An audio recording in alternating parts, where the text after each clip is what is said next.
Sometimes our veterans who've given everything come home to hero's welcome, but are too often forgotten afterward.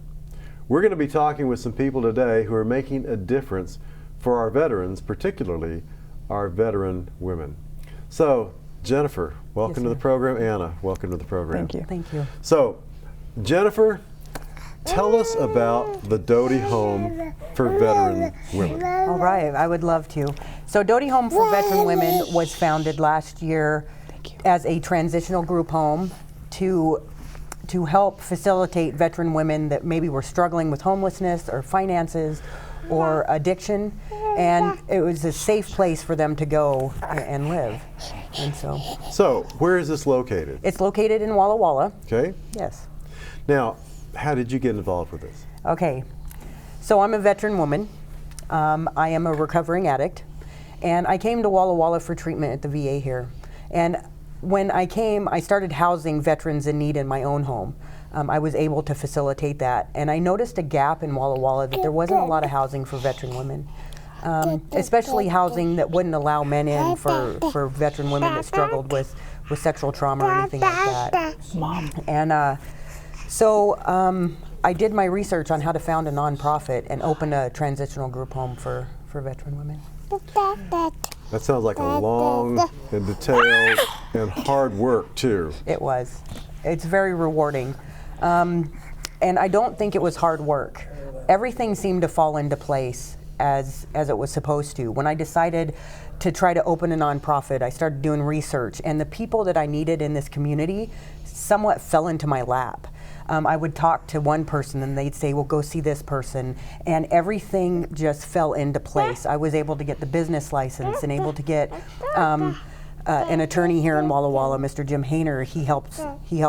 He's our business attorney, and he helps us to get our Secretary of State and get all our articles. So everything just really fell into place. Then we became a member of the Chamber of Commerce. And it exploded from there. So many people are so willing to help the veteran population that we just kept getting more help. And by June, we were able to rent a home and start housing women. So tell us about the facility itself. Okay, so the facility is just a 4-bedroom home. We rent the house, and we can house up to 5 women. So the master bedroom is used for either a woman and her children, or it can house 2 women, and then each other bedroom is just single. So we can house up to 5 women at one time, or 4 if one has children. Now, Anna, yes. You obviously have a child, so you probably had the room that Jennifer was just talking about. Yes, I did. Tell us about your story. I met Jennifer about a little over a year ago. Okay. And I was pregnant with my baby, and I was struggling. I was homeless and just lost, honestly. And about 5 months ago, somebody had given me Jennifer's name because I was about to leave residential treatment in Yakima, but I had no home to go to. And because I had no home to go to, CPS wasn't going to allow me to take my daughter with me. And so a part of my treatment court team had given me Jennifer's name, and so I called Jennifer and I had told her my situation, that I was homeless and I wanted to do anything I could to keep my daughter, and I was a veteran. And she said, I know, we've met. And I was like, really? I didn't remember at that time, but I told her that I was willing to do anything I could to be able to be a resident in her home. And she told me that as soon as I graduated that I had a home to go to with my baby, and because of that, I am sitting here today with my daughter. And the home was amazing. Like, I couldn't have asked for better. We were moved in the day that we left from treatment, and Jennifer just accepted us with open arms. It was amazing. And even the residents that were there too, it's a little difficult community living, but I had just gotten out of 4.5 months of community living, so I was a little more accustomed to it. And so without Jennifer and the Doughty Home, I don't know where I would be today. What did it feel like when you were told that you and your daughter would be separated? It was the worst feeling in the world, honestly. And yeah, it's just something I don't like to think about. And at that time it was a reality that it was either the Dodi Home or homeless without my baby. You went and gave your life in service to this country as a member of the armed forces. Did it feel like you had given your all and nobody was giving back to you when you needed help? It felt like that all too frequently over the last couple of years. But like I said, Jennifer is doing amazing things, and if it wasn't for her, I literally had nobody. My daughter had nobody. Like,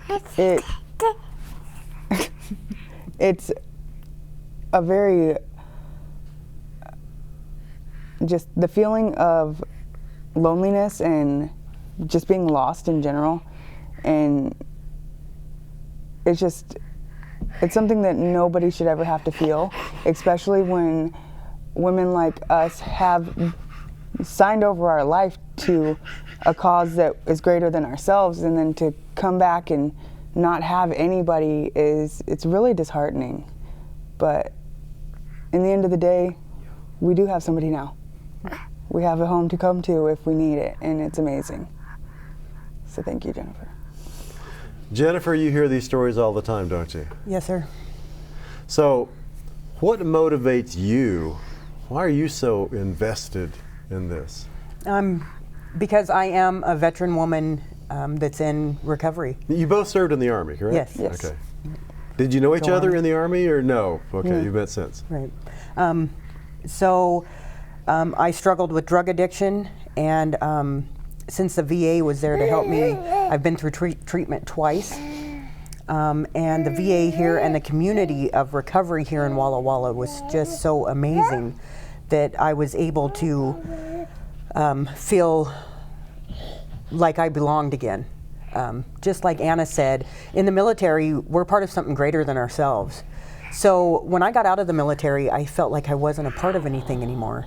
It was really hard, and life's traumas and the traumas I experienced in the military, the only way I could see to live through that was to use alcohol, to use drugs, just to numb out of the world because I didn't belong.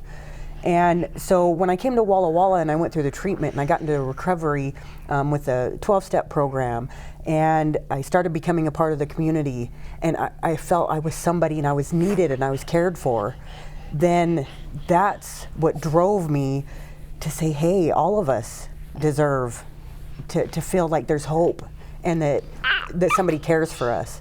And that's when I started housing veterans in my own home. I was blessed with a home that was large enough to help other people, and that's the way I could help the community. And so I'd house them for a week or two as they transitioned into a home out of treatment, or they had gotten clean and just needed a place to stay temporarily. And I started housing these veterans and helping, and that's when I noticed there was such a gap with veteran women, no place for veteran women to go. I've never lived in a transitional home, but I saw the need for it. There is an excellent program here that houses veterans, and that's who we model ourselves after. That's the Cord housing here in Walla Walla. And I just saw the need for a home for just the women. So that was my purpose.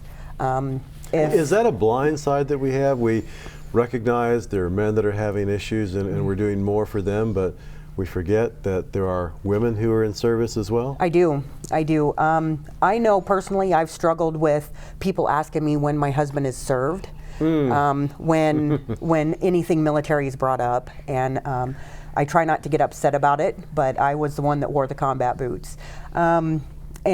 And so I do. I think and the VA is getting a lot better at noticing that. And making sure that the women are cared for the way that women need to be cared for, because we are two different species, and there's two different ways to care for men and women, and there is that gap, and so I'm hoping that we can realize that there are a lot of veteran women out there. 10% of the United States military are women now.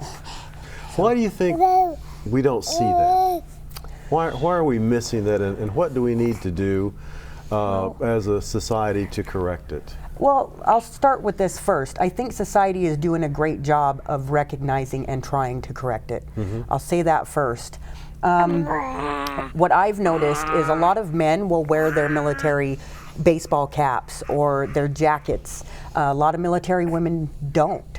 I don't go around town wearing a Go Army hat, you know, to advertise I was in the military. So I do notice that a lot more men are recognized, and generally the military is 90% made up of men. So I understand that.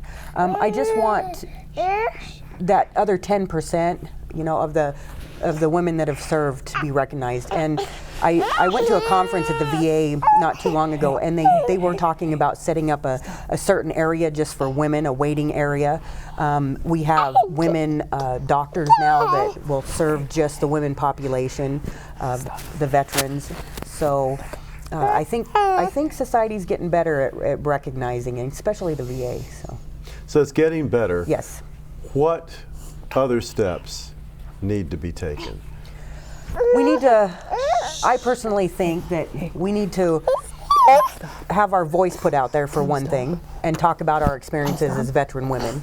I would absolutely love to do more as far as like TED Talks and make people more aware of the women that have served and what they go through, and how we are as veterans. I think education is the best way to learn. So if you wonder what women go through in the military, or maybe their struggles outside of the military as a veteran, you know, learn about it. Call me. I'll talk with you about it. I'll tell you my story. So education is definitely the best way to go about it. And I want to prepare our audience, because during the break we're going to have information about the Doughty Home for Veterans Women on the screen. So Excellent. If you want to know how you can contact Jennifer and those who are working together with her, get your pen and your paper or your pencil, whatever, ready, so you can take down that information in just a few seconds. So Anna, what does this second chance mean to you? This second chance at life, second chance with your daughter? It means everything to me, honestly. I have my whole future ahead of me thanks to not just my baby, but also the Dodi Home. Because if I would have left treatment without my baby, I'm almost positive I would have relapsed, and I wouldn't be able to sit here and be with Jennifer and help her because she was able to help me. Tremendous. Well, we're going to be taking a break right now, and when we come back, we want to hear more about your story and about the Doughty Home and what's happening. So don't go away. We'll be right back.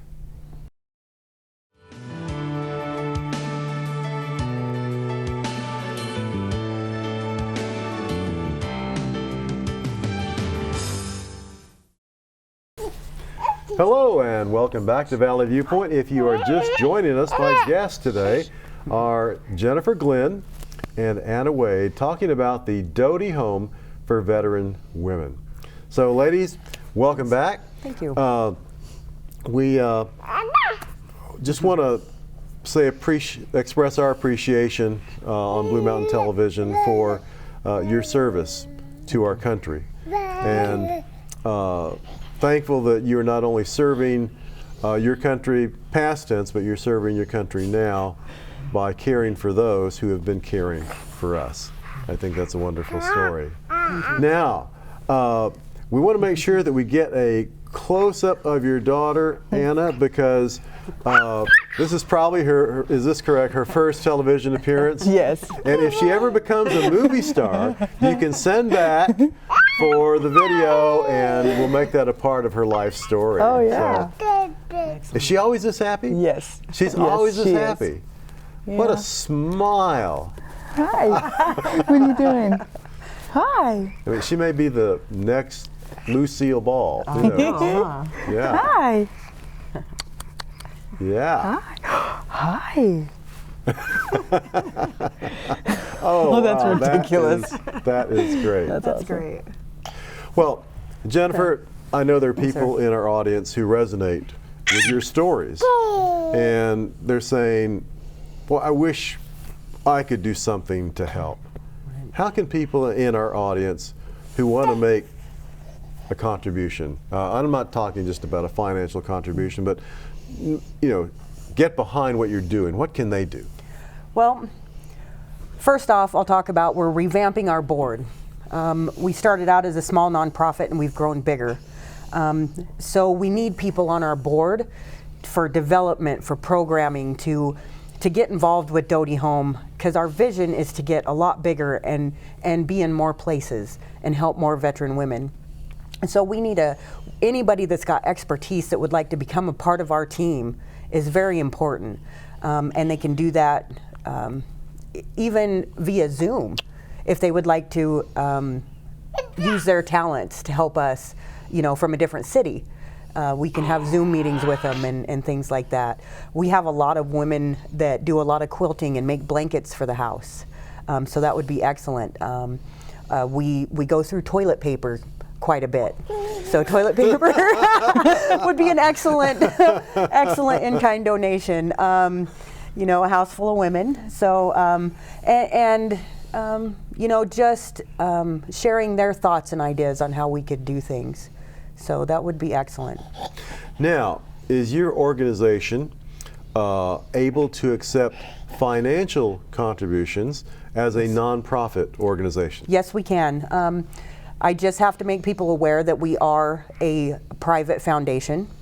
So that does have some tax differences as far as a 501c3. So we're a private foundation, but we can take donations, definitely.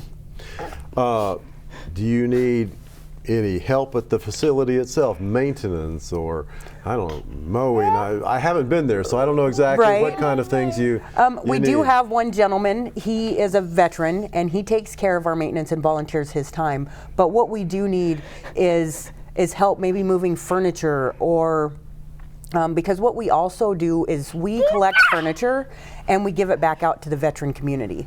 So once they get their own place, they have a nice place to live in with the furniture and things like that. So we give back out to the community. So if people are willing to volunteer their time to help us move furniture to help veterans, I think that's So Anna, how long were you in the Doughty Home? And because you've moved on now. Yes, I have. It's transitional housing. You've made that transition. So how long were you there, and how was it leaving? I was there a little over a month. It was a little bittersweet, honestly, because I was moving on into a place of my own, which I hadn't had a place to live like myself for 5 years.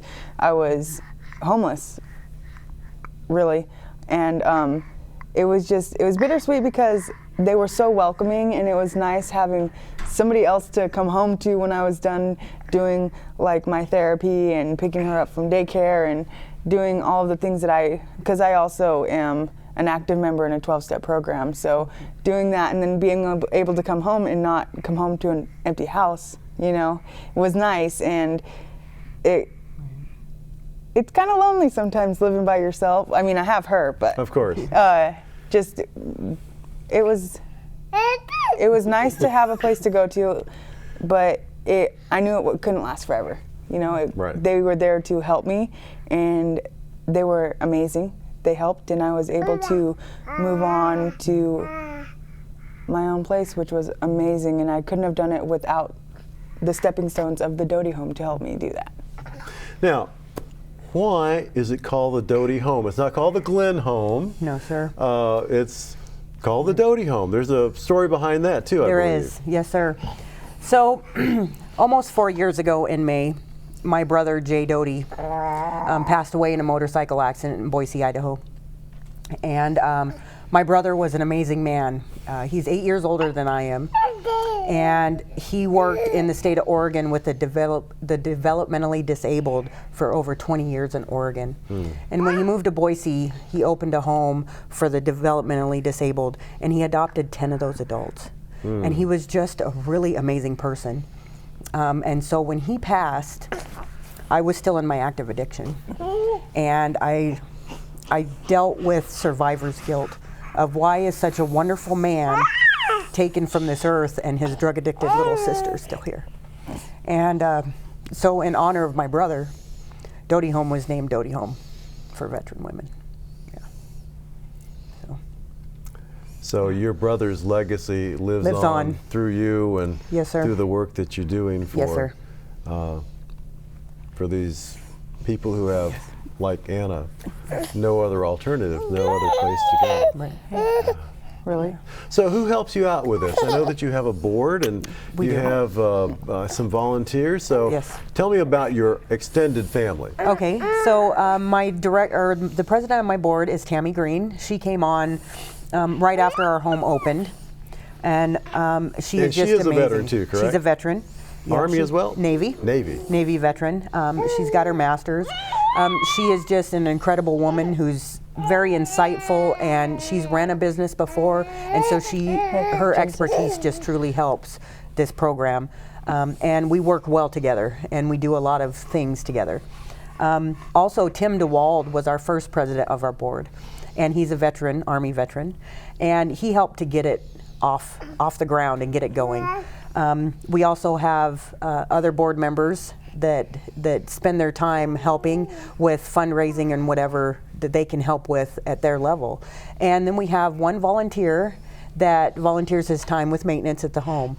As far as the casework and the directing of the program, that's where I step in. Okay. So, yeah. So tell us, Anna, about a day at Dodi Home, from the time you get up until the time you go to sleep. Yeah. Well, she would have me up pretty early. It was quiet time from 8 o'clock until 7 or 8? 8 to 8. 8.